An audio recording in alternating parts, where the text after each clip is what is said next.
Makahabol natin yung ating kasamang doctor for today. She's from De Los Santos Medical Center. At ang pag-uusapan natin, kasi rainy season so pag-uusapan natin yung tungkol sa leptospirosis. Si Dr. Ella Catherine Gazo Arbizo. Ayan, Doctor of Medicine sa UST ka pala nag-graduate, Doc. Good morning. And this is our first time sa programa sa bahay natin. Good morning. Good morning po. Start na po ang tagulan.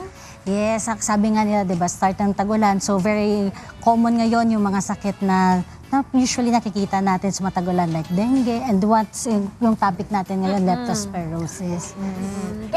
Tanungin muna natin kung ano po yung leptospirosis para meron lang po tayong actually, overview. sakit po ito na kukuha natin sa mga hayop. So, hindi po ito natatransmit from tao to tao. So, usually, ang pinaka-common talaga na kumbaga sanhin ito is galing sa ihi ng mga daga. So, especially ngayon na medyo rampant yung flooding dito sa atin. So, marami po tayong exposure sa sakit na ito. So, bacteria po yung cause ng leptospirosis. Kasi kinakatakutan ngayon yan yung sakit na yan. Yung incidence po ng fatality once na, at saka paano yung mode of transmission? Paano ba ito na ipapasa from the rats? Usually po kasi, for example, may mga mabasa na, for example, yung sa soil o di kaya sa mga baha natin.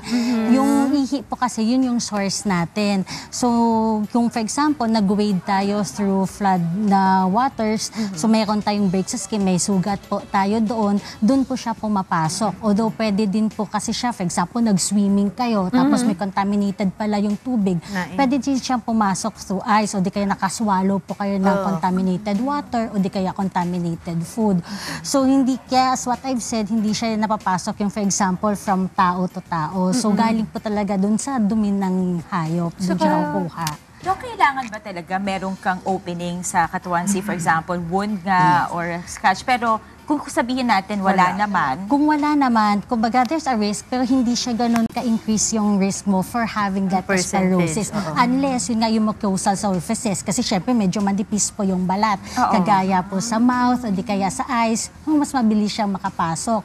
Pero kung for example sa paa lang, importante wala tayong break sa skin. Yun nga lang, hindi naman natin masabi na wala may sugat tayo. So kahit scratch lang na ganyan, pwedeng pasukin siya. Kasi ano siya, parang corkscrew kasi yung bacteria na yon. So, mabilis siya makapasok. Saka, di ba, hindi lang dahil sa flood, Doc, pwede yung mag-cause niyan. Dahil yung mga soft drinks, di ba dati na-issue yan, yung mga soft drinks na hindi pinupunasan kaagad yung mga canned drinks, na hindi pinupunasan kaagad once you open it, pwede mong ma-ingest. Kasi nga, di ba, sabi ko nga mucosal surfaces, so siyempre, by mouth yun. Pagka-inom mo ng soft drinks yun, hindi mo na hugasan ng gusto, pwede po siya magkaroon ng transmission. Ngayon, ang pinakatanong po dyan, ito po ba ay nagagamot? Yes, nagagamot po siya through, kumbaga, antibacterials natin.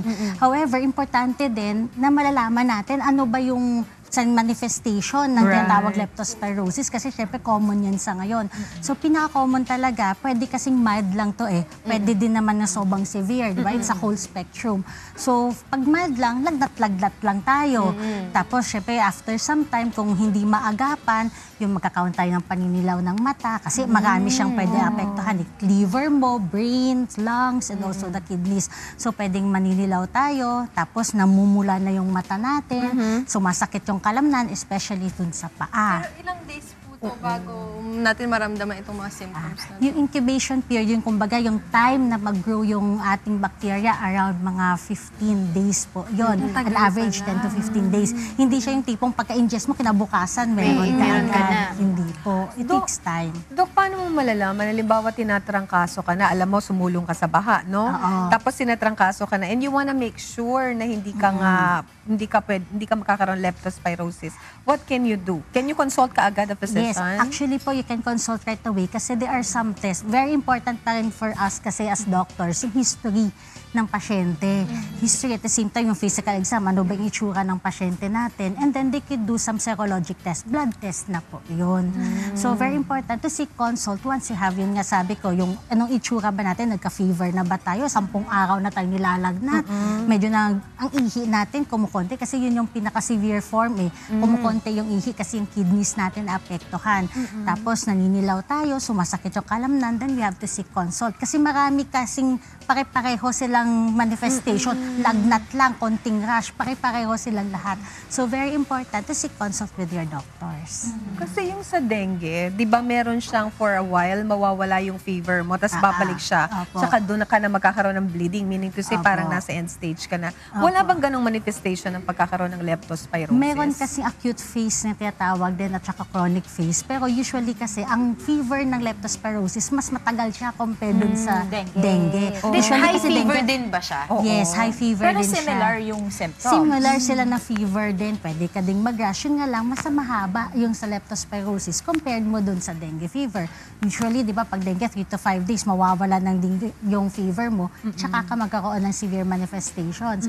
Ito, prolonged naman yung fever niya. Ilang days po pag nagkaroon ng fever ang isang tao para masabi natin pwede na siya magpa-blood test?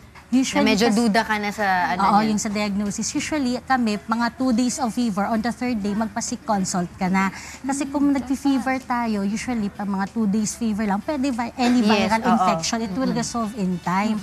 However, pag 3 araw ka nang nilalagnat, especially high grade na yon, kailangan talaga nating mag-seek Pa-blood consult test na. na. Sa dengue, sorry po. Sa dengue kasi, mas high risk daw ang mga bata. Tsaka yung older, kasi it has to do something with their immune system. Yes, opo. Is it the same with leptospirosis? Actually po, kahit sino, Sino pwedeng pwede. tamaan talaga dito. Medyo matindi po kasing leptospirosis po. Once na nasa medyo malalang stage na tayo, yung tatawag nating Wales disease, kahit bata ka pa, malakas ang resistensya mo, kasi sisira nito yung kidneys, pwede ko yung severe natin, pati yung ating baga, yung utak, pwedeng mag-meningitis. Kaya hindi ibig sabihin na mas malakas yung resistensya mo is okay ka na. Nalala nyo yung ondoy? Yes. Yung ondoy. Madaming Ang naging taas talaga case. ng incidence natin noon ng leptospirosis. Kaya hindi ibig sabihin na medyo malakas tayo, hindi tayo matamaan ng medyo severe form po noon. Let's talk about the treatment of leptospirosis. Ano po yung, aside from yung early na ginagawang lab test, ano na po yung kasunod dun? Depende kasi yun kung gaano ka-severe yung ating infection. Kung for example, mild infection lang, antibiotics will do. Pero for example, yung times na nag-acute renal failure na kumbaga nasisira na yung kidneys natin. So we need to do, kumbaga, yung iba nawawala na ng ihi, hindi nakakalabas yung mga toxins sa katawan, dinadialysis na po natin sila. The good thing about leptospirosis is that hindi naman dahil nag-acute renal injury ka, forever nang sira yung kidneys mo, magka-dialysis forever ka na. Hindi siya ganon. Siyempre, it takes time na for your renal function to go back to normal, pero at least kaya pa naman siya mag-revert sa mas magandang stage. Hindi kagaya ng iba na pag sira ng kidneys mo, wala na. So, very important dito, mas maaga, mas mapacheck po ninyo. And then, for example, mayroon kasing times na hindi mo maiwasan di ba? Lulusong ka sa baha, wala kang choice. So, meron tinatawag tayong prophylaxis. Iinom ka ng antibiotic. Kaya lang, prophylaxis is not for everyone. You still have to seek consult. Kasi nga may ang gamot, example is doxycycline, hindi naman siya pwede sa bata, hindi naman siya pwede sa mga buntis. So, kailangan nyo pa rin mag-seek consult. How about vaccine, Doc? Wala bang available Wala vaccine? available Wala pa vaccine yan. po. for Prevention na lang po bago po tayo magpaalam. Last words. Ang prevention. Ngayon nga, sabi natin, it's rainy season, so very important, maglinis po tayo ng kapaligiran. Kasi syempre, kung ang estero natin ay medyo nagbabakahan, hindi natin maiwasan yung floodwaters.